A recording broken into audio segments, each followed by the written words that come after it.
Iris Nolan signed the last page without shaking, the pen leaving a clean line where a marriage officially ended, and the first thing she did was cancel the monthly transfer she had been told was respect, rather than extortion, a quiet wire that had fed Helena Royce's sense of entitlement for years while her son Evan enjoyed the comfort of pretending to be generous with someone else's money.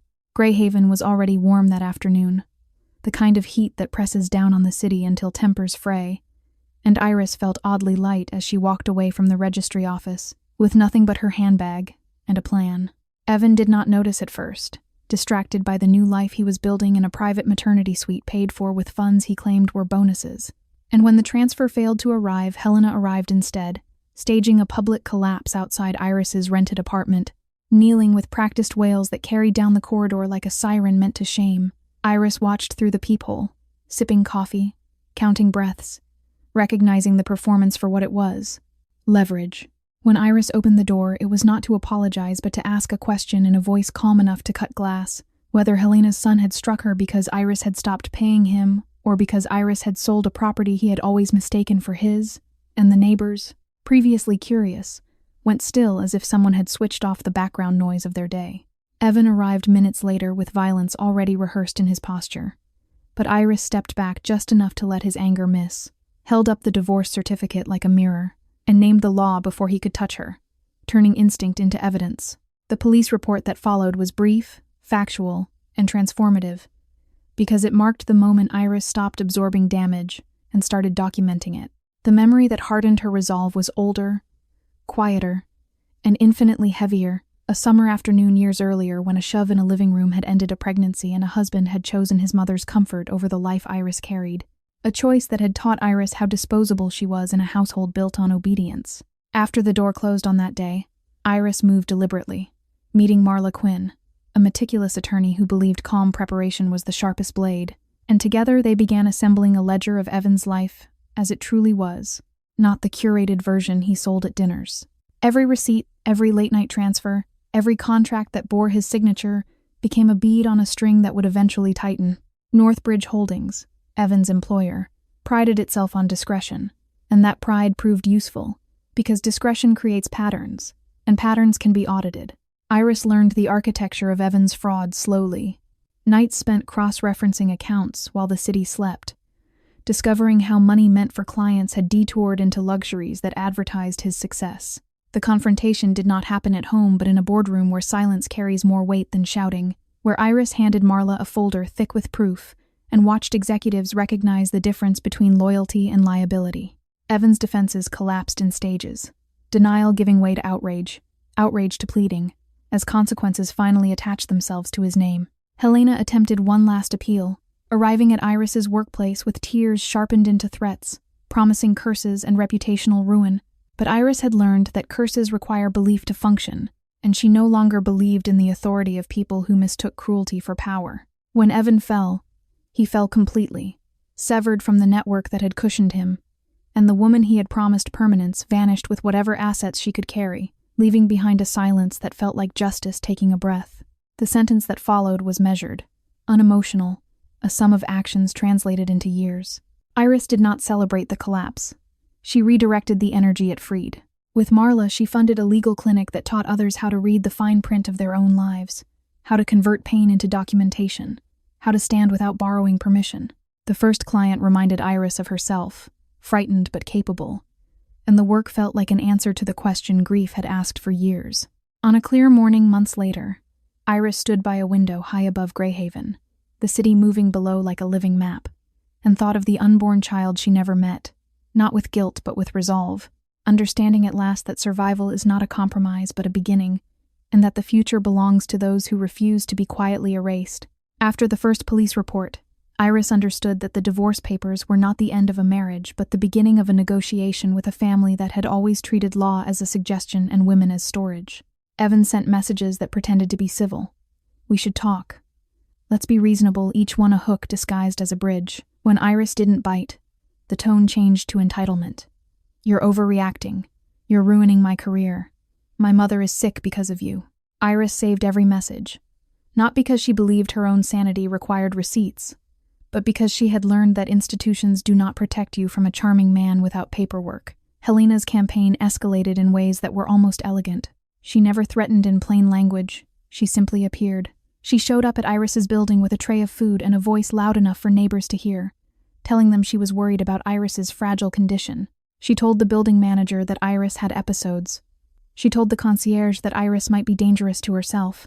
It was social engineering, the same way Evan engineered numbers, shifting perceptions one small lie at a time until the lie felt like consensus. Iris did not argue with the neighbors. She handed them a copy of the restraining notice her attorney prepared and said, softly, "If anyone asks you to be a witness, please remember what you actually saw." Marla Quinn, the attorney Iris hired, did not speak in courtroom drama. She spoke in checklists.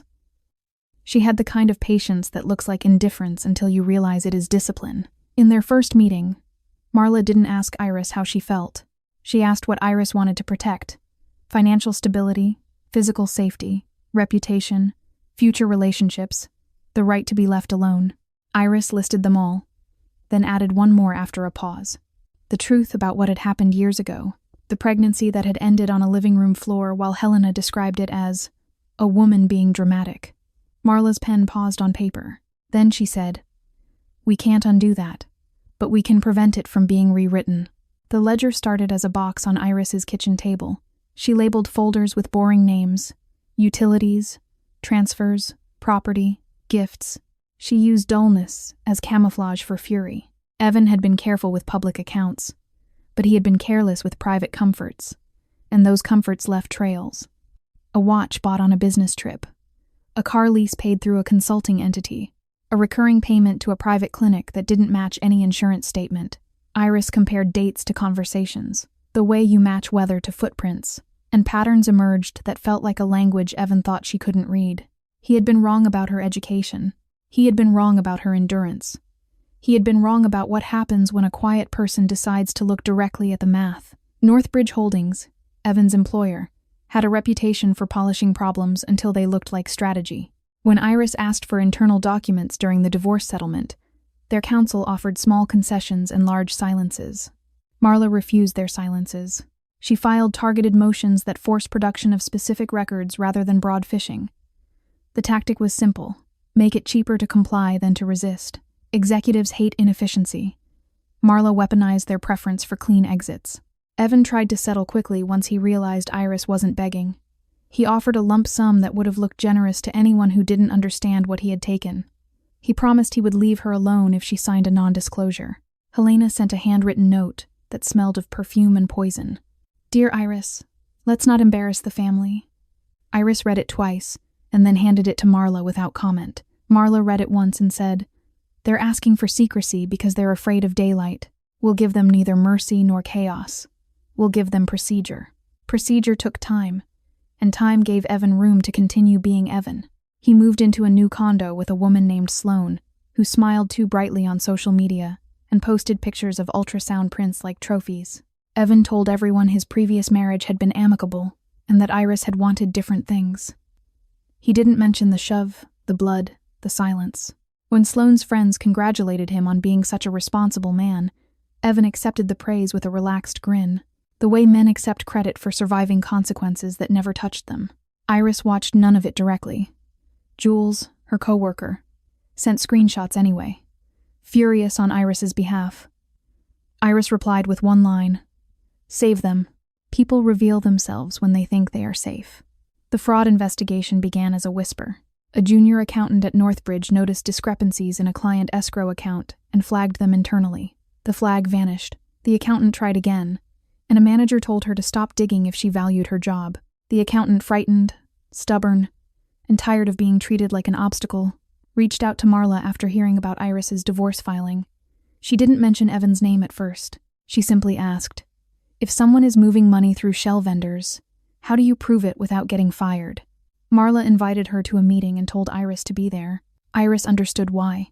People trust survivors who act. When the accountant saw Iris's folders and Marla's calm, she exhaled like she'd been holding her breath for months. What the accountant shared was partial, but it aligned with what Iris had already found. Evan's spending had been too smooth for a salary, even an inflated one. He had access to discretionary funds and client accounts, and he had created vendor relationships that funneled money into services that were never delivered. The accountant had names, dates, and a few invoice numbers. Iris matched them against her own records and felt the cold satisfaction of confirmation. It wasn't satisfaction at his downfall. It was satisfaction at reality behaving like reality again. Lies had a structure. Structures could be dismantled. Marla approached Northbridge not with a threat but with an offer. Cooperate voluntarily or be dragged publicly. Corporations prefer to look ethical rather than be ethical. But they also prefer to survive. Northbridge agreed to a confidential internal audit supervised by an outside firm. Evan was informed it was routine. He smiled and said he had nothing to hide. Iris imagined his smile as a door closing, and she wondered how many doors like that had closed on her before she learned how to wedge them open. The audit team asked Iris for context. What she knew, what she suspected, what she could prove. Iris provided a timeline. She did not embellish. She did not cry. The lead auditor asked, almost gently, why she had kept so many records. Iris said, "Because I was always told I was imagining things. I wanted reality to be searchable." The auditor stared at her for a beat, then nodded and wrote something down that looked like respect. Evan sensed change before he understood it. He stopped messaging Iris and started messaging Marla, pretending they were peers negotiating business. He invited Marla to lunch. Marla declined. He offered a mediation session with a neutral counselor Helena recommended. Iris declined. He threatened to contest the divorce terms and drain Iris financially.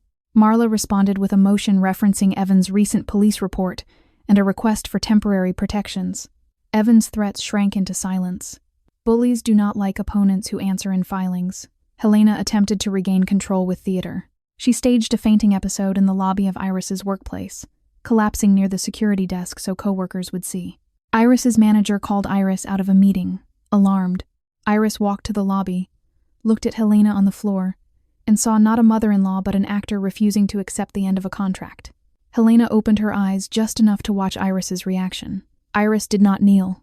She asked security to call medical assistance and asked for the lobby footage to be saved. Helena sat up quickly, offended by the lack of devotion. She hissed that Iris was heartless. Iris said, "Even heartless people still call an ambulance." The sentence was quiet, but it drew a line the lobby could feel. When the audit reached Evan's accounts, the story stopped being personal and started being criminal. The auditors found vendor shells linked to a cousin of Helena's, a man who lived in a rented house he couldn't afford on paper and drove a car registered to a company that didn't exist. They found transfers routed through a private account Evan had never disclosed in divorce proceedings. They found client funds temporarily borrowed and returned just before quarterly reporting, a trick that relied on timing and the assumption that no one would look between snapshots. Auditors, when motivated, live between snapshots. Northbridge's executives confronted Evan in a conference room where the blinds were shut and the air smelled like nervous coffee. Evan denied, then blamed a subordinate, then blamed software errors. He insisted the numbers were misread. He offered to repay anything accidentally misallocated. An executive asked him one question: "Why did the vendor addresses match your mother's cousin's property records?" Evan stared too long. That hesitation was the first crack visible to people who had long benefited from his polished competence. Evan was placed on leave pending investigation. He left the building with his chin up, performing innocence for security cameras. In the elevator, he whispered to a colleague, "This will blow over." It did not. When corporate counsel informed him that the matter had been referred to regulators, Evan called Iris for the first time in weeks. His voice sounded raw, as if he had mistaken consequences for unfairness. Iris did not pick up. She listened to the voicemail later. He said, "You're doing this to me."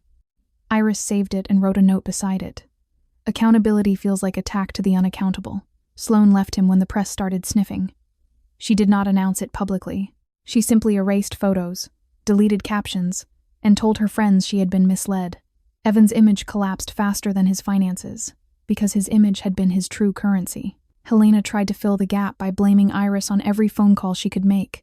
She told relatives Iris had seduced Evan into spending, as if a grown man were a child with a credit card.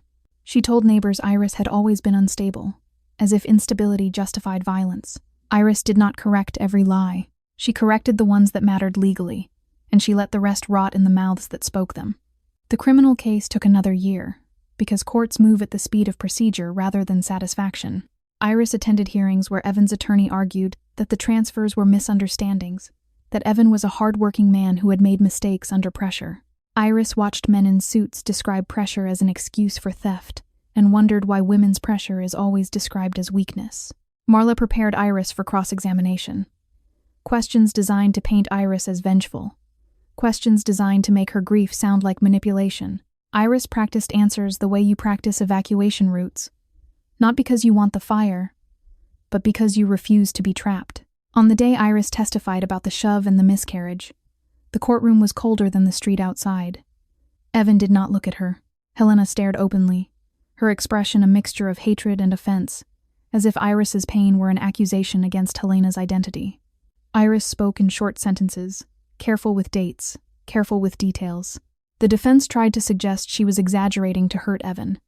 Iris replied, "I lost a pregnancy. That is not exaggeration.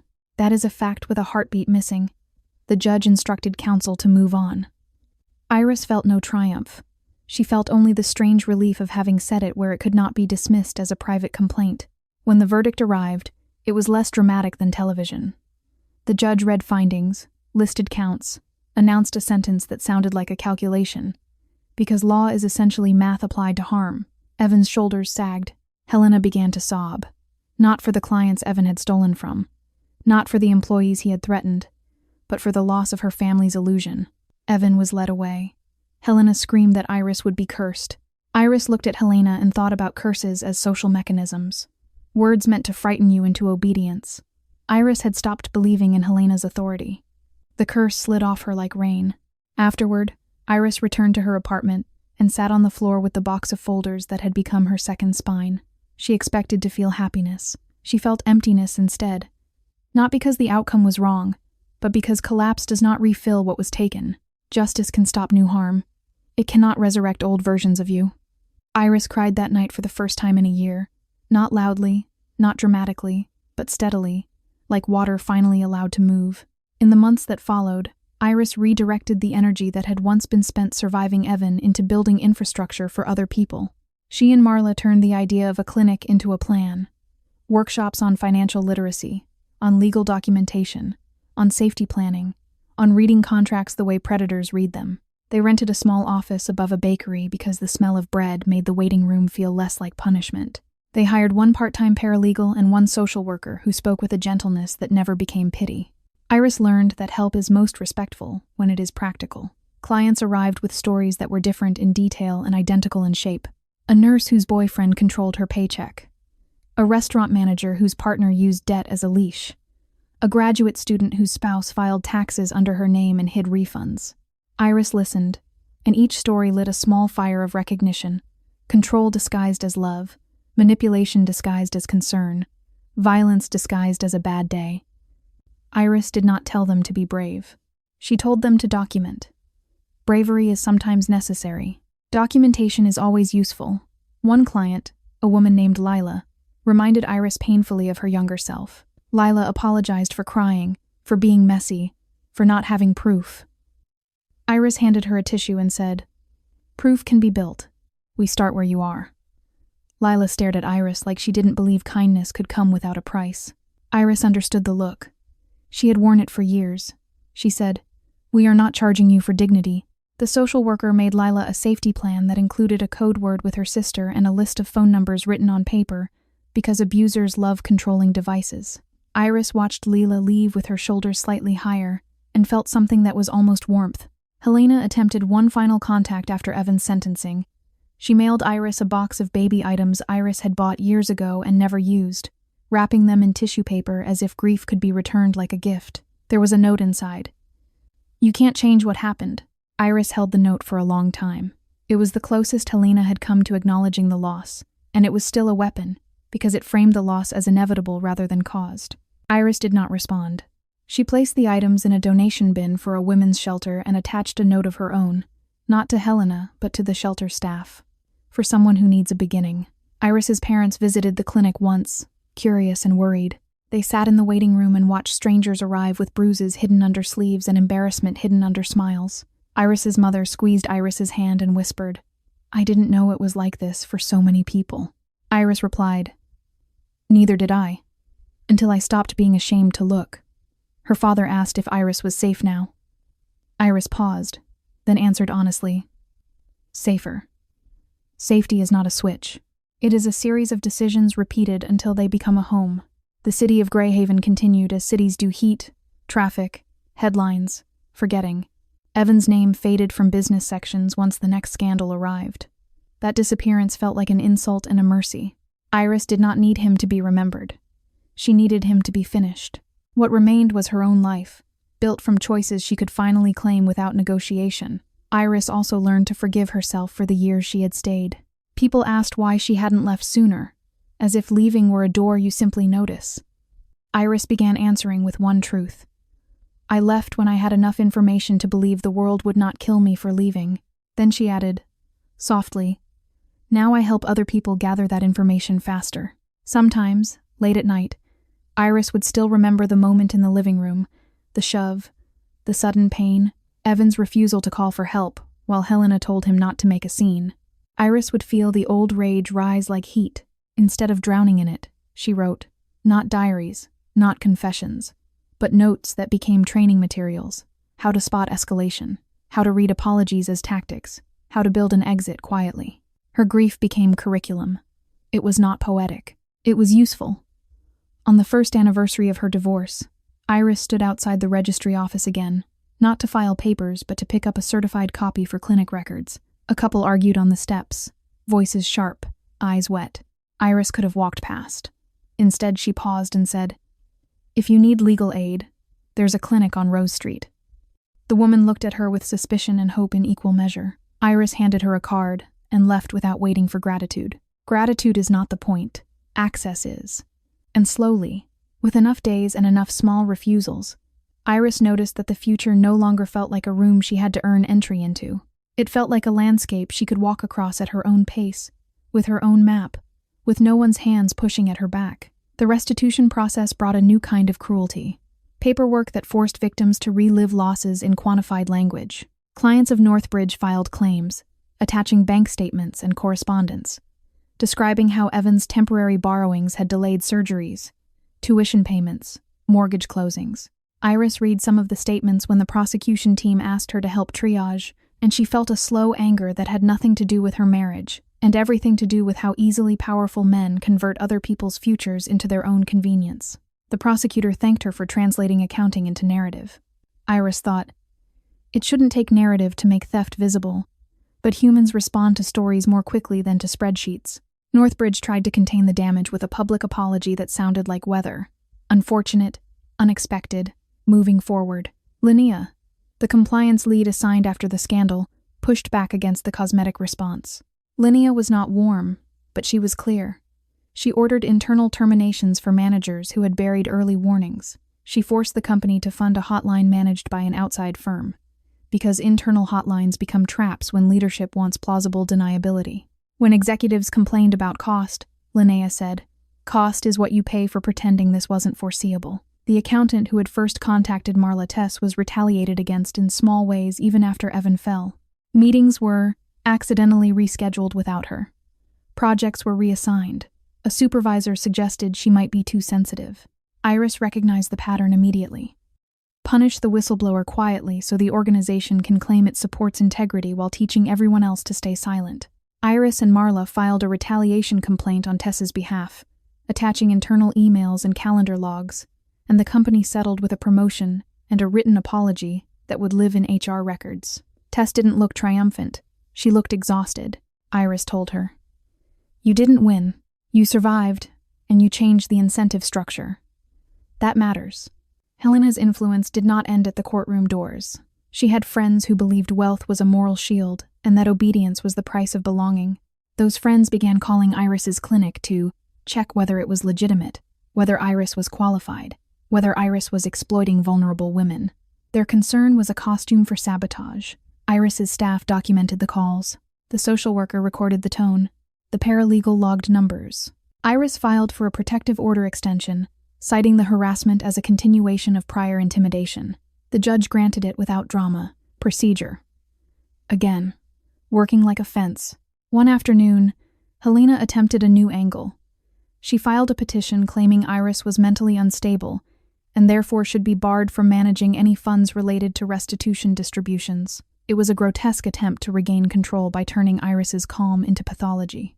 Marla responded with medical records showing no such instability, with therapist notes affirming Iris's competence, and with a statement from the clinic's board describing Iris's performance. The court dismissed Helena's petition and warned her about sanctions for frivolous filings. Helena's power depended on people being too polite to call her behavior what it was. The court was not polite. Media outlets reached out after Evan's sentencing. They wanted an interview with the ex-wife who took him down. Iris declined most, but she accepted one long-form journalist who agreed to conditions. No photos of the clinic clients, no sensational framing, and accuracy over virality. In the interview, Iris described control as a system, not a personality trait. She described how shame is used like a leash. She described how documentation turns private pain into public fact. The journalist asked whether Iris hated Evan. Iris answered, "Hate is heavy, and Evan already took enough weight from me. I prefer clarity." The piece ran in a weekend section and did not trend wildly, but it circulated among lawyers, counselors, and women's groups who recognized the shape of the story in their own lives. That circulation changed the clinic's scale. Donations arrived, not enormous, but steady. Volunteers offered time. An accountant offered pro bono hours to help victims rebuild credit. A retired judge offered to teach a seminar on restraining orders and how to navigate hearings without being swallowed by intimidation. Iris expanded cautiously. She refused big donors who wanted branding.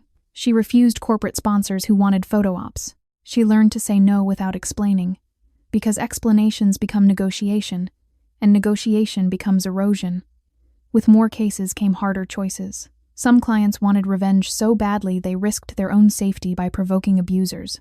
Iris had to tell them that proof is not a weapon you swing in the street. It's a tool you bring to structures that can enforce boundaries. Some clients wanted to go back because leaving felt like stepping off a cliff. Iris didn't shame them. She asked what they needed to step onto ground. A bank account, a job, childcare, a friend, a plan. She watched them build those things in increments, and she learned to celebrate small exits, because small exits keep people alive. Iris also had to rebuild herself outside the clinic. After years of being defined by a marriage and then by a case, she didn't trust leisure. Leisure felt like negligence. Her therapist called that hypervigilance and asked Iris to practice rest as an act of agency. Iris tried, awkwardly. She bought a plant and almost killed it by overwatering, then laughed at herself and started over with a different plant that tolerated mistakes. She joined a weekend swimming class because water had always been her calming element, and because she wanted to remind her body that it could move without flinching. At the pool, Iris met a man named Adrian Reyes, a paramedic who worked odd shifts and carried a quiet kindness that never demanded performance. He did not ask about Evan when he learned Iris had been divorced. He asked what Iris liked to do on days off. Iris stared at him, genuinely confused, then answered, "I like making plans." Adrian smiled and said, "Plans are good." Then he added, "So are mornings that don't require them." Iris didn't fall into romance like a plot twist. She allowed friendship, slowly, with boundaries spelled out. She learned that intimacy can exist without obligation. Evan wrote letters from prison. The first one was angry, blaming Iris, claiming she had ruined him. The second one was bargaining, promising he would change if Iris helped with an appeal. The third one was quieter, asking if Iris ever missed the good times. Iris read them with a detached focus and handed them to Marla, who forwarded them to the prosecutor as evidence of continued manipulation attempts. Iris did not reply. Replying would have been an opening. She had spent too many years living inside openings Evan used. As restitution checks were distributed, some victims wrote Iris thank you notes, not because she had saved them directly, but because her records had accelerated the case. Iris kept one note in her desk. A grandmother wrote that her stolen savings had been meant for her grandson's first year of college, and that receiving restitution allowed him to enroll. The grandmother wrote, "I didn't know women could fight like this without becoming cruel." Iris reread that line often. It reminded her that refusing cruelty is not weakness, it is strategy with integrity. Northbridge eventually hired an external ethics officer and published a yearly transparency report. The report was still corporate, still polished, but it contained measurable changes. Fewer anonymous settlements, more terminations for retaliation, mandatory vendor verification, and a guarantee that whistleblower identities would be protected by third parties. Iris did not trust corporations to become saints. She trusted them to become careful when consequences were consistent. She wanted systems that did not rely on heroism. On a rainy evening 2 years after the divorce, Iris visited the legal clinic's new space, larger now, with a second counseling room and a small library of plain language guides. She ran her hand along the shelf and felt the texture of paper like a promise. She remembered the first box on her kitchen table, the first folder labeled utilities, the first moment she realized that proof could be built. Now proof was an institution, shared and teachable. Marla joined her in the hallway, tired but satisfied. She said, "You know what's funny about cases like yours? People think the climax is the verdict." Iris asked what Marla thought the climax was. Marla replied, "The moment you stopped waiting for permission to act." Iris let that settle. It was true. The verdict had been a consequence. The action had been the turning point. Iris walked home through wet streets, the city lights smeared on pavement, and felt the kind of quiet that used to scare her. This quiet did not hide danger. It simply existed. She breathed in and out, steady, and noticed how her body no longer expected a hand to grab her arm in the dark. Healing had been so slow she had not noticed it arriving. She still carried grief for the child she had lost, but the grief no longer felt like a verdict on her future. It felt like a memory she could honor without living inside it. On the anniversary of that loss, Iris lit a candle and wrote a single sentence on a card for the clinic's wall. "You are not required to suffer quietly to prove you are good."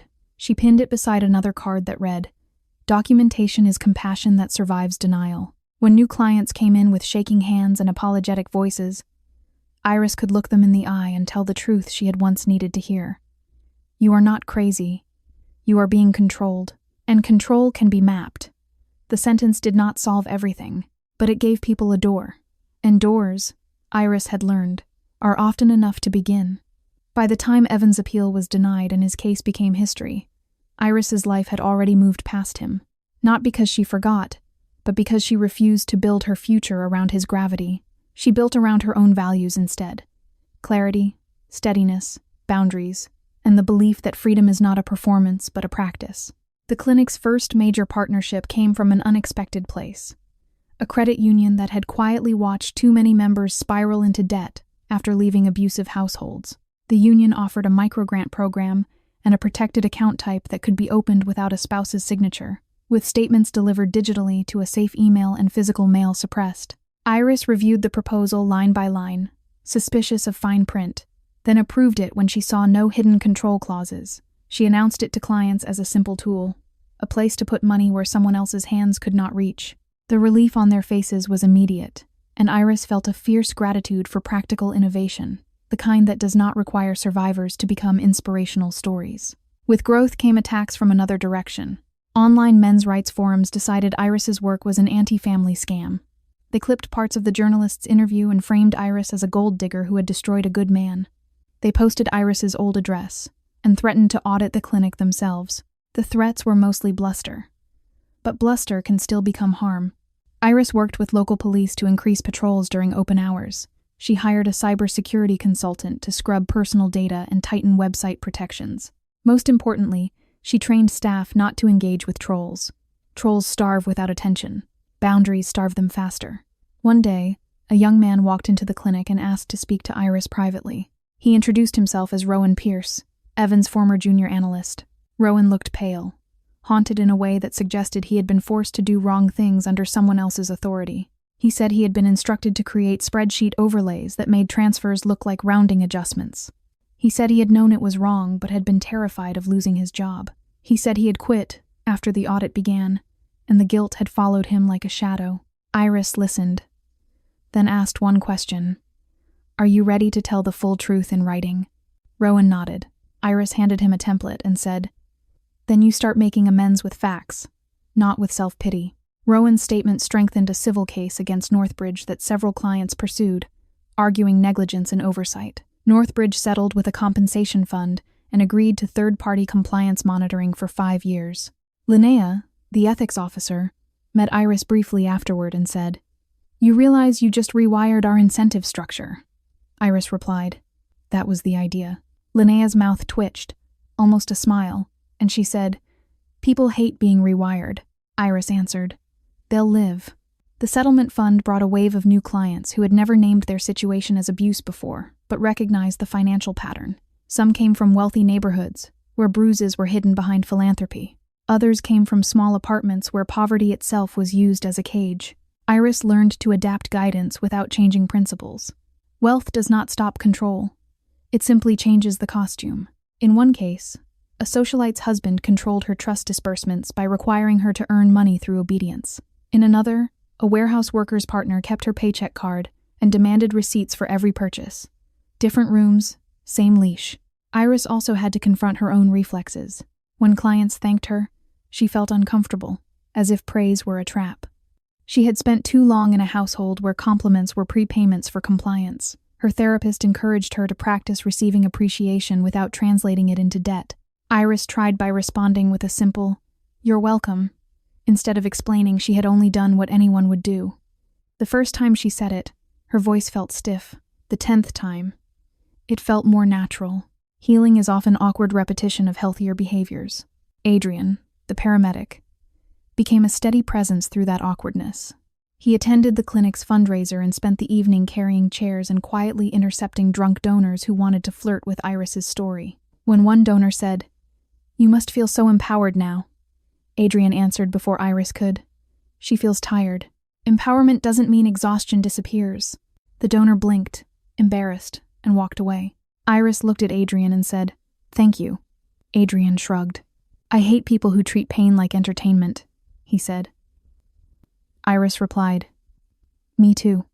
The shared disgust felt strangely intimate. A year later, Iris and Adrian took a short trip out of Greyhaven to a coastal town where no one recognized her name. They walked on a pier in the early morning, wind sharp, gulls noisy, and Iris noticed she was not scanning faces for threats. She was simply present. Adrian asked what she wanted next. Iris stared at the ocean for a long time and said, "I want my life to be boring in the best way." Adrian smiled. "We can do boring," he said. Iris laughed, and the laugh surprised her with how easy it was. When Evan was released on parole years later, Iris was notified as a protected party. The notice arrived in a plain envelope, clinical and indifferent. Iris felt her stomach tighten, not with fear exactly, but with alertness. She brought the notice to Marla, and Marla updated the no-contact order and arranged for a parole officer to be informed about Evan's past harassment. Iris also updated clinic staff protocols, a photo at the front desk, a clear plan if Evan appeared, and an agreement that Iris would not confront him alone. Control thrives on isolation. Iris had built a life designed to avoid it. Evan never came. He might have been afraid. He might have been embarrassed. Or he might have found a new target. Iris couldn't control that. She could only maintain her fence. In that uncertainty, she returned to the practice that had saved her. Keep records, keep allies, keep boundaries, keep moving. On the clinic's 5th anniversary, Iris stood in front of a small crowd of clients, volunteers, and staff and spoke for less than 3 minutes. She said, "We are here because people tried to make us small. We are here because we refused. We are here because proof is a kind of protection, and protection should not be reserved for the powerful." Then she stepped away from the microphone before the applause could become a demand. She watched the room, people smiling, people crying, people breathing, and felt a quiet certainty that this was what victory looked like when it wasn't designed for a camera. Iris continued building a life that required no applause, choosing steadiness over spectacle, learning that independence is cumulative, earned through 1,000 small refusals to be diminished, and that freedom, once practiced, becomes habit.